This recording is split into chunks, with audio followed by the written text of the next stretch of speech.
શાળાના વિદ્યાર્થીઓના શિક્ષકોના કાર્યક્રમમાં જતો ત્યારે એક વાત એમાં કરતો કે દરેક ફરજ નિષ્ઠાપૂર્વક બજાવે અને પ્રત્યેક બાળકની કઈ ખામીઓ કઈ ખૂબીઓને વિકસાવે, ખામીઓને દૂર કરે, એ કામ શિક્ષકનું હોય.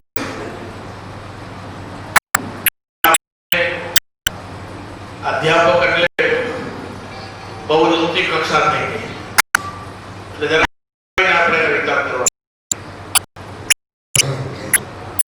કે આજે આ કોલેજ જબરજસ્ત મહત્વનું સ્થાન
એનું આત્મમંથન આપણે સૌએ મિત્રો કરવાનું. એમાં તમારી મારી આપણે સૌની જવાબદારી છે. આ રાજ્ય સરકારની પણ એક જવાબદારી કે નાનામાં નાના વર્ગના વિદ્યાર્થીને ઉચ્ચ શિક્ષણ મળે અને એના માટે રાજ્ય સરકારે જવાબદારી લીધી. આપણા ભરોસે જ્યારે એ વિદ્યાર્થીઓ આવતા હોય ત્યારે આપણે સૌ એ સહિયારી જવાબદારી સ્વીકારી જે વિશ્વસનીયતા ધીરે ધીરે કરીને એકી સાથે જે પેલો ગેપ પડી ગયો છે એ રાતોરાત નહીં પૂરાય, પણ એ પૂરવા માટેનો નિષ્ઠાપૂર્વકનો આપણો પ્રયાસ હતો તો મને લાગે છે કે આપણે ચોક્કસ દિશામાં પ્રયાસ કરી શકશું અને રાજ્ય સરકારની માનનીય નરેન્દ્રભાઈ મોદીની એક જે ઈચ્છા છે કે મારે મારા ગુજરાતના યુવક અને યુવતીઓને એવા પ્રકારના ઉચ્ચ શિક્ષણથી ટ્રેન કરવા છે કે જે કોલેજનો અભ્યાસ કરીને જ્યારે બહાર નીકળે ત્યારે દુનિયાના કોઈ પણ દેશના કોઈ પણ નાગરિક સાથે એ જે ભાષામાં સમજતો હોય તે ભાષામાં એની આંખમાં આંખ મેળવીને વાત કરી શકે એવો સક્ષમ તાકાતવાળો વિદ્યાર્થીને મારે બનાવવા આ ધ્યેય સાથે રાજ્ય સરકાર જ્યારે કામ કરે છે ત્યારે મિત્રો આપણે સૌ એ ધ્યેયને સિદ્ધ કરવા માટે આ જમાનો 21મી સદીનો જ્ઞાન વિજ્ઞાન અને ટેકનોલોજીના જમાનો સમય કોઈની રાહ જોવા ઉભો નથી રહેવાનો, સમય દોડતો જવાનો. એ સમયની સાથે આપણે પણ કદમ મિલાવી અને આવતા દિવસોની જે શિક્ષણની માંગ અને ભૂખ છે વિદ્યાર્થીઓની આજના યુવાન યુવતીઓની એ પૂર્ણ કરવામાં આપણે સૌ સહભાગી બનીએ એવી મારી આપ સૌ મિત્રોને વિનંતી છે. કદાચ વધુ પડતું કોઈ શબ્દો કહેવાય ગયા હોય તેના માટે માફ કરશો, પણ મને જે લાગે છે એ વસ્તુ મને એમ લાગે છે કે મારે કેવું છે એટલા માટે કીધી છે અને આપ સૌને આ વાર્ષિક સાધારણ સભામાં મળવાની તક મળી, આપ સૌને મળવાની તક મળી એ માટે આયોજકોનો આભાર માનું છું. મારે બીજા કાર્યક્રમમાં સારા ધોરણે પહોંચવાનું છે એટલે આપણી વચ્ચેથી રજા લઈશ. ધન્યવાદ. આપના દરેક વક્તવ્ય દરેક સૂચન જે છે એ પ્રેરણારૂપ હોય એવું મને લાગે છે. ફરી એક વખત મંડળ વતી પટેલ અધ્યક્ષ અને ઉદ્ઘાટક માનનીય શિક્ષણ મંત્રી શ્રીને નમ્ર વિનંતી કે તેઓ પ્રેરક ઉદ્બોધન આપણને સૌને કરે. બંને ચંદ્રિકાબેન અગ્રવાલે આપ સૌ મારા કુટુંબના સભ્યો, બેને પ્રાર્થના ખૂબ સુંદર ગઈ, ખૂબ સરસ પ્રાર્થના.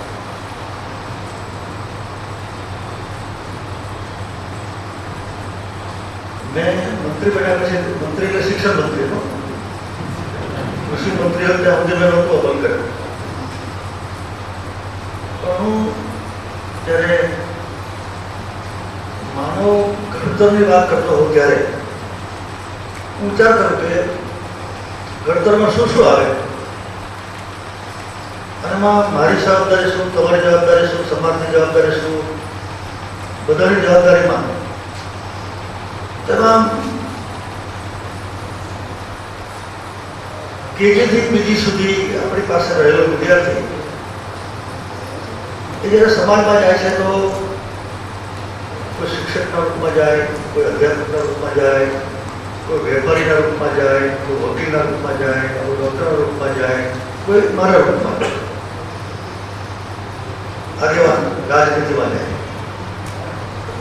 અને સમાજ એવું જ છે કે શિક્ષક સારો જ હોય, પ્રમાણિત હોય, ડિસિપ્લિનના પાલન હોય, અધ્યાપક વેપારી પણ પ્રમાણિત હોવું જોઈએ, વકીલ પણ પ્રમાણિત હોવું જોઈએ, ડૉક્ટર પણ પ્રમાણિત હોવું જોઈએ, રાજનેતા પણ પ્રમાણિત હોવું જોઈએ. આપણે બધા ઈચ્છીએ છીએ, પણ એનું મૂળ ક્યાં છે? તો વ્યક્તિ ઘડતરમાં એનું મૂળ છે. મારે શિખામણ આપવી હોય તો પહેલાં મારે અમલ કરવો જોઈએ. એટલે જ્યારે પણ હું બાલબંધીના કાર્યક્રમમાં હોઉં કે તમારી વચ્ચેના કાર્યક્રમમાં હોઉં, પ્રાર્થના ચાલતી હોય ત્યારે આંખો બંધ કરી દીધી, મેં અમલ શરૂ કર્યો, તમે જોયું હશે. નહીંતર પ્રાર્થનાની ગરિમા જ નહીં.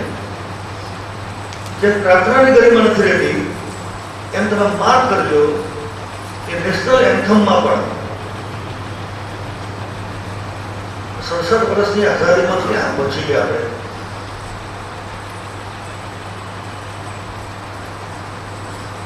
નેશનલ એન્થમમાં આપણે આવી રીતે હરકત કરતા હોઈએ છીએ.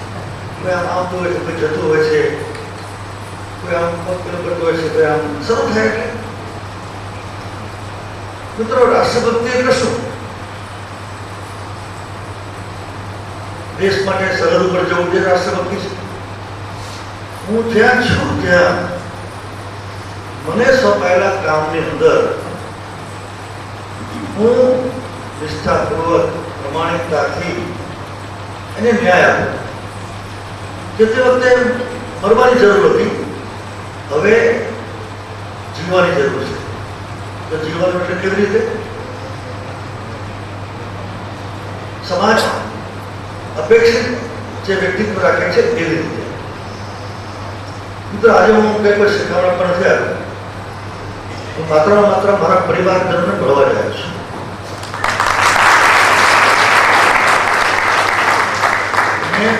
અડધો કલાક સુધી ના પાડી આ બેન મને અનુકૂળ છે જ નહીં, છે જ નહીં.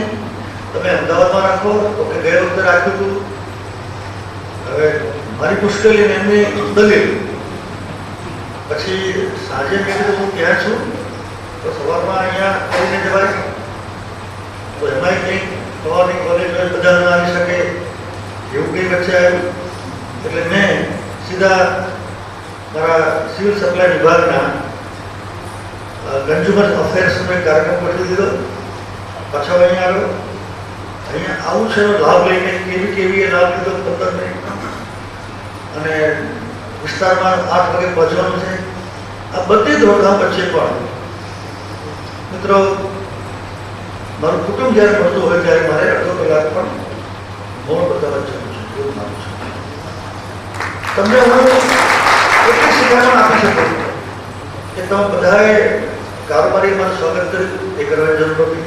સમય બચાવવા માટે મારો પરિચય આપવામાં 5-7 મિનિટ ગઈ એ આપવાની જરૂર નથી. તો હું બધાને સન્માનિત કરી શકતો, હું વધારે બોલી શકતો. મને થોડો વધારે સમય મળતો. મારે 4:30 આમ નીકળી જવું પડે. 5:15 રાજકોટ છોડીને 8 વાગે ધોળકા પહોંચવું પડે. આ બધામાં મિત્રો, આ બધામાં એ જાહેર જીવનના વ્યક્તિગત ઘડતર અને ડિસિપ્લિનની વાતો આપણને આમ ડગલે પગલે આપણને મળતી જોવાય છે. આ સંજોગોની અંદર આપણી ગુણવત્તાની વિશે પણ જ્યારથી અબ્દુલ કલામ સાહેબનું એક નિવેદન વાંચ્યું કે વિશ્વની 200 યુનિવર્સિટીમાં હિન્દુસ્તાનની એક પણ યુનિવર્સિટી નથી. પીડાનો ભાવ જેને કહેવાય ને, પીડાનો ભાવ આખા વિભાગના મંત્રી તરીકે હું ભોગવું છું. એવું કેવું નાલંદા વિશ્વવિદ્યાલય હતી, અહીંયા વલભી હતી, અને આજે 200માં બાકીની યુનિવર્સિટીઓ ચાઇનાને જાય, જપાનને જાય, દક્ષિણ કોરિયાને જાય. દક્ષિણ કોરિયાને તો ખેલ મહાકુંભમાં હોય કે વિશ્વની કોઈ પણ હરીફાઈમાં હોય, દક્ષિણ કોરિયા એક ગુજરાતથી પણ નાનો દેશ, એના ભાગે બધું જ જાય. તો એવું છે કે કોઈ પ્રધાનમંત્રી નક્કી કરતા હશે ને બાકી બધા ના, દેશનો એક નાગરિક નક્કી કરે તો દેશ આગળ વધી શકે. અને હું એમ માનું છું કે દેશના નાગરિકોને નક્કી કરવામાં સૌપ્રથમ નક્કી કરનારો કોઈ વર્ગ હોય તો એ શિક્ષણ વિભાગ છે. એકવાર આપણે નક્કી કરીએ અને એ માત્ર તમે સરકારી કોલેજના અધ્યાપકો આચાર્યો એનાથી પૂરતું નથી. તમે આખા ઘડતરની અંદરનો એક ભાગ છે. હું કેજીથી પીજી સુધીની વાત કરું છું. વ્યક્તિનું ઘડતર કેજીથી શરૂ થાય છે બાળકનું, અને પીજીએ પૂરું થાય છે, અને પછી એ સમાજમાં શિક્ષક, આચાર્ય, વેપારી તરીકે જતો હોય છે. તો આ આખી જવાબદારી શિક્ષણ વિભાગની હોય ક્યારે નથી. એમાં મારા ભાગે એટલે તમારા ભાગે, મારા ભાગે તો આખી જવાબદારી છે કેજીથી પીજી સુધીની, પણ તમારા ભાગે જે જવાબદારી આવે છે એમાં મિત્રો તમારા પ્રશ્નોની રજૂઆતની સાથે સાથે હું તમારા બધા પ્રશ્નોમાં હકારાત્મક જ છું. મેં અનેક વખતે કહ્યું છે કે તમારામાંથી અહીંયા ઉભારી શકે મારી જગ્યાએ શિક્ષણ મંત્રી તરીકે અને એ સોલ્વ કરી શકે, એ બધા પ્રશ્નો સોલ્વ કરી શકે.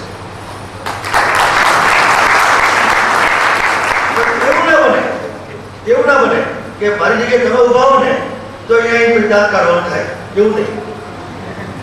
આ તો મૂકવા ખાતર મૂકેલું એવું. આજે નવા પગાર ધોરણ જોતા, નવી વ્યવસ્થા જોતા, એમાં કોઈ આપણને આજે વધારે મેળવવાની ચોક્કસ અપેક્ષા હોય પણ સંતોષ છે એવું નથી. તો એનું વળતર છાતી પર હાથ મૂકીને કે વ્યક્તિ ઘડતરમાં મારા ભાગે આપની જવાબદારીમાં હું કરું છું. મિત્રો, માત્ર વાર્તાલાપ છે, હું તમને મારા વિચારો જણાવું છું. તો મને અત્યાર સુધીમાં હું કુટુંબમાં બોલતો હોય ત્યારે જૂઠું બોલતો રહ્યો કે મારા 10 મહિનાના ગાળાની અંદર કેજીથી બીજી સુધીના જે કંઈ શિક્ષકો આવ્યા છે એમાં હજુ સુધી મને કોઈએ પણ સાહેબ આમાં શું કરવું જોઈએ, ચાલો આપણે વિચારીએ. ગુણવત્તાયુક્ત શિક્ષણમાં મારી કોલેજ એ દેશમાં પહેલા નંબરે આવે, મારો વિદ્યાર્થી એ યુનિવર્સિટીમાં જે દેશમાં પહેલો નંબર આવે. આપણું રાજ્ય ભલે હિન્દુસ્તાનમાંથી એક પણ યુનિવર્સિટી ના હોય પણ ગુજરાતની કોઈ પણ યુનિવર્સિટી, તો મિત્રો યુનિવર્સિટીમાં વિદ્યાર્થી એ જ્યારે ભણતો હોય છે ત્યારે એનું ઘડતર નીચે તો કોઈ કરી દેશે. કોલેજમાં ભણતા વિદ્યાર્થીનું ઘડતર નીચે તો કોઈ કરી દેશે. હું જ્યારે દક્ષિણ કોરિયાનો દાખલો આપતો ત્યારે મેં હમણાં વાંચ્યું કે 40 વર્ષ પહેલા વિશ્વના ગરીબમાં ગરીબ દેશોમાં ચોથા નંબરનું રાજ્ય એટલે દક્ષિણ કોરિયા હતું. કોઈ નક્કી કર્યું હશે કે આ તો નચાર માત્ર દેશ ગરીબમાં ગરીબમાં ચોથા નંબરનું નામ આવે. બધી બાબતમાં પછી તો એજ્યુકેશનમાં આવે ને, આર્થિક સ્થિતિમાં આવે ને, રમતગમતમાં આવે, બધામાં આવે. મિત્રો, આપણે 67 વર્ષમાં જે હતું એ ગુમાવ્યું. બધા આપણે બુદ્ધિજીવી લોકો છે. 67 વર્ષમાં હતું એ ગુમાવ્યું તો એના કારણમાં કોઈ ડોક્ટરેટ કરે, કોઈ સંશોધન કરે તો કેમ બન્યું? એના ઉપાય શું? એનો ઉપાય શું? તો દક્ષિણ કોરિયામાં કોઈ નક્કી કરેલો છે. અને મિત્રો, આજે 40 વર્ષ પછી વિશ્વના ધનાઢ્ય દેશોમાં ચોથા નંબરનો કોઈ દેશ હોય તો દક્ષિણ કોરિયા છે. કોઈ ચપટી વગર થયું નહીં હોય, કોઈ આપોઆપ થયું નહીં હોય, કોઈ જાદુની લાકડી થયું નહીં હોય. દેશના જેટલા પણ લોકો હશે બધા લોકોએ જે જે ક્ષેત્રમાં હશે બધા જ લોકોએ નક્કી કર્યું હશે કે આપણે 10-20 વર્ષ સુધી તકલીફ પડતો, તકલીફ ભોગવવાની, સમય આપવાનો, ઓછો પગાર પડે તો ઓછો પગાર લેવાનો, એ તમારા કિસ્સામાં નથી. અને બધું જ મિત્રો 40 વર્ષની અંદર, ટૂંકા ગાળાની અંદર આજે આ સ્થિતિ હોય ત્યારે મેં વાંચ્યું ત્યારે તરત જ મને યાદ આવ્યું કે 2001-2માં જ્યારે નવી સરકાર બની ત્યારે હું કેબિનેટનો મંત્રી હતો. તમને બધાને યાદ હશે મુખ્યમંત્રીશ્રીએ એક સૂત્ર આપ્યું હતું કે મારે ગુજરાતને આ દેશના પહેલા નંબરના રાજ્ય તરીકે મૂકી દેવું છે. આપણે બધાને યાદ છે. એક તમને લાગતું હતું સાથી તરીકે કે કેવી રીતે થઈશું આપણે? પંચામૃત યોજના, આપણી સમસ્યાઓનો ઉકેલ, પંચામૃત યોજના, જ્ઞાન શક્તિ, જળ શક્તિ, બચ્ચા શક્તિ, આ બધી શક્તિઓને ઉમેરીને ઉર્જા શક્તિ અને જળ શક્તિ, એમાં આજે આપણને લાગે છે કે બધી જ બાબતોમાં લોકોનો પીપીપીમાં ઉપયોગ કર્યો. ઉર્જા શક્તિમાં જ્યોતિર્ગય બાજુ, જળ શક્તિમાં ક્રાંતિ કરી, જ્ઞાન શક્તિમાં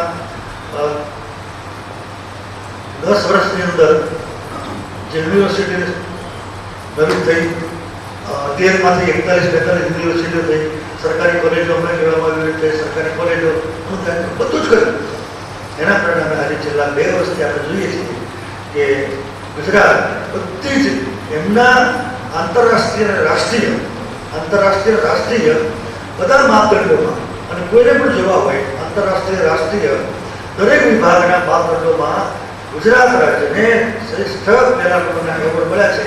કે આપનાર અત્યારે બરોબરના લિસ્ટમાં આવી ગયા છે ને એટલી ટીકા કરે છે કે માલન્યુટ્રિશન હોય, એજ્યુકેશન હોય, એજ્યુકેશન હોય, રોડ બિલ્ડિંગ હોય, કોઈ પણ વિભાગમાં હોય તો કોઈ એક માણસનો સંકલ્પ જો આ સંકલ્પ પૂરો કરી શકે તો મિત્રો ગુજરાતના 6.5 કરોડ લોકો સંકલ્પ કરે તો શું થાય મલ્ટિપલ આપણે કરી શકીએ. હું 6.5 કરોડને આમાં અપેક્ષિત નથી કરતો, પણ કમસે કમ જેમણે બાળકને મન ઘડવાનું છે, બાળકનું ચરિત્ર ઘડવાનું છે, બાળકને શિસ્તના સંસ્કાર આપવાના છે, બાળકને વ્યવહારથી વાણીથી બાળકને ઘડવાનું છે, એ કોઈ ઇરિગેશન વિભાગ નહીં કરી શકે, એ કોઈ આરોગ્ય વિભાગ નહીં કરી શકે, કોઈ એગ્રીકલ્ચર વિભાગ માણસ ઘડવાની આ કોઈ પ્રોસેસ પણ છે મિત્રો.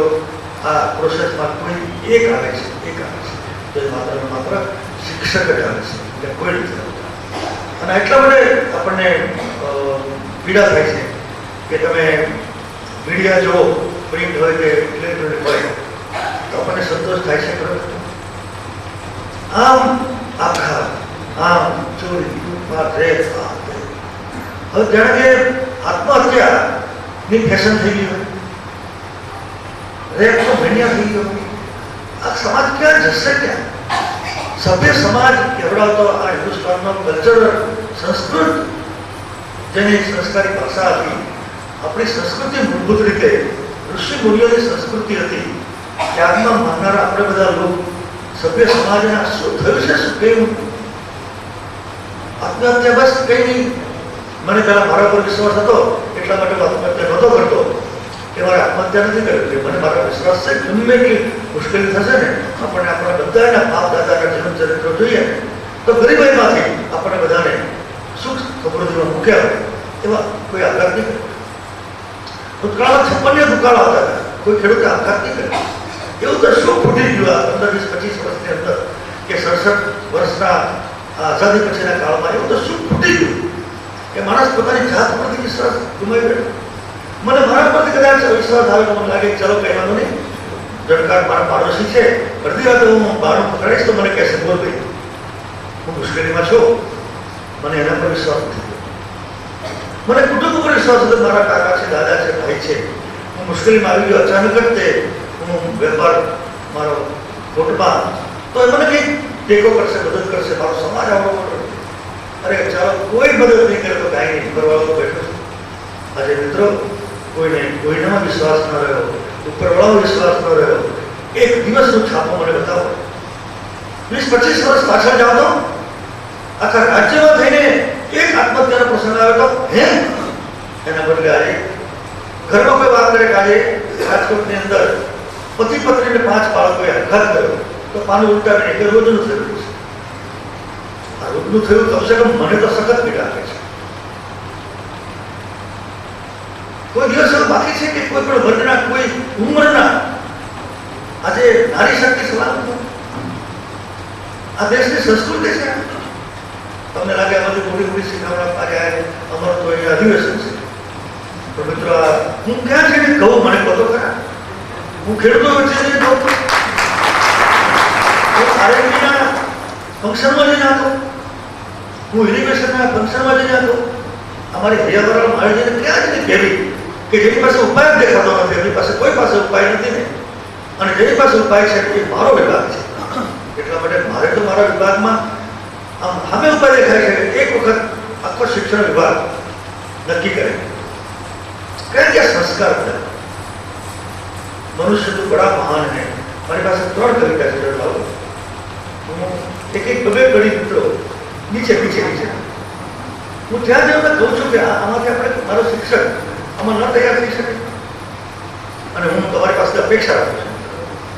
આપણે બધા સાહિત્યના વિદ્યાર્થીઓ, હું સાહિત્યનો વિદ્યાર્થી ગુજરાત કોલેજમાં મેં સરકારી કોલેજમાં મેં BA કર્યું છે, અને ત્યાં અંગ્રેજી સાહિત્યમાં મને 100 માર્કનું પેપર તો what is literature?